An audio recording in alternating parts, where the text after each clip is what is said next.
আমাদের সাথে আছে সম্পৃক্ত। এখন দুই চারটা যদি সে কথা বলতে চায় বা এর জন্য তার অনুরোধ করছে দুই চারটা কথা বলতে, যেহেতু গরম সে বলছে আজকের দোয়ার অনুষ্ঠান, আজকের কোনো আলোচনা হবে না, আমরা পর্যায়ক্রমে আগামীতে কমিটির মিটিং ডাকবো, তখন সে আলোচনা করবে। তাই পর্যায়ে আমি পিটিসির ইমাম সাহেব, আমাদের শ্রদ্ধা ব্যক্তি ভাই, আপনি একটু উদ্দেশ্যটা একটু বলে দেন সবাই, এই উদ্দেশ্যটা তিনি আলোচনা করবেন এবং আমাদের দোয়া করবেন এই ঘরের জন্য। আমরা এই সংগঠন করছি শুধুমাত্র গরিব অসহায় মানুষের সেবার জন্য, এবং এটা দীর্ঘদিন যাবৎ আমরা করে আসছি।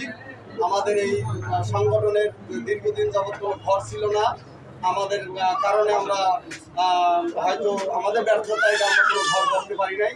এবার সবাই সম্মিলিতভাবে আমরা এলাকাবাসী এবং সবাই মিলে একটা ঘর করছি। এটার আমরা সাংগঠনিক রূপরেখায় আজকেরা প্রতিষ্ঠিত করতে পারছি। আগামীতে মিটিং ডেকে আমরা এটারে আরও সুচারুভাবে কীভাবে কী করা যায় সেটা আমাদের মুরব্বীরা আলোচনা করে মিটিংয়ের সিদ্ধান্ত। মানে আপনাদের কি কাজ, উদ্দেশ্যটা কি? আমাদের উদ্দেশ্য গরিব লোকের দাফনের কাপড়, বাঁশ, যাবতীয় যা লাগে দাফন কাপড়, এগুলো আমরা সহযোগিতা করি, গোর খননও করি এবং অসহায় লোকদের আমাদের সাহিত্য অনুযায়ী আমরা একটু চেষ্টা করি সাহায্য করার। এখন যেহেতু এটা যদি ব্যাপক আকারে যখন সংগঠনটা দাঁড়াবে, তখন আমরা একটু ব্যাপক আকারে পারবো। এইগুলো আমার সম্পর্কে। এ ব্যাপারে আপনারা কি কোনো সরকারের সহযোগিতা চান? না, আমরা সরকারের কোনো সহযোগিতা পাই না, এবং আমরা চান কিনা, আপনাদের আশা আছে কিনা যে সরকারের কাছে? আশা করি সংগঠনের জন্য সরকার সহযোগিতা করে আমরা নির্দ্বিধায় নিতে পারি। আর এটা আমাদের একমাত্র এলাকাবাসীর কারণে, এলাকাবাসীর অর্থে চলে। কোনো আমরা বাইরে থেকে কোনো অনুদান পাই না। এখন যদি আল্লাহ পাক মর্জি হয়, মানে এই পর্যন্ত কোনো সরকারি সহযোগিতা আপনারা পাইনি? এটা হয়তো অনেক অপপ্রচার করে যে আমরা সরকারি অনুদান পাই বা অনেক মাধ্যমে টাকা পাই, এটা হলো তার ব্যাপার, এটা আমাদের ব্যাপার না। এখন এইগুলো আমার বক্তব্য শেষ। মারা গেছে কোনো ধনী হোক গরিব হোক, সেখানে আমাদের কমিটির লোকরা যায় সেখানে খবর বলছে, তার যত সহজে মানে ব্যক্তিগত লাগে সব সহযোগিতা রাখবার গোসল করানো সব কিছু। খুব গরিব মানুষ হয়, কাউর কিনতে পারে বাস, কিন্তু তাও বাস এই সংগঠন বাস কিনে কাউর সুর কিনে তাকে দেয় আর কি, পাঁচ হলে আলো রাস্তা। ধন্যবাদ।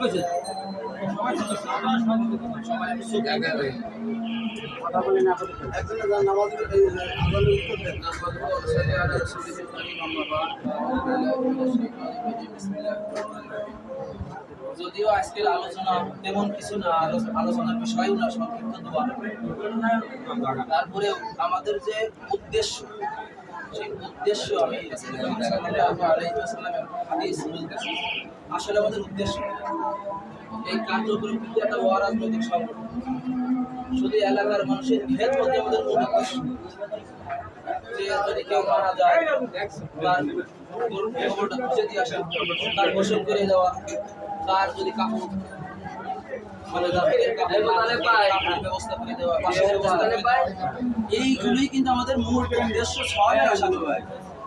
তো অনেক সময় দেখা যায় মানুষ গোবর খুঁজে, গোবর খোঁজার কিছু মূল নিয়ম কানুন জানেন।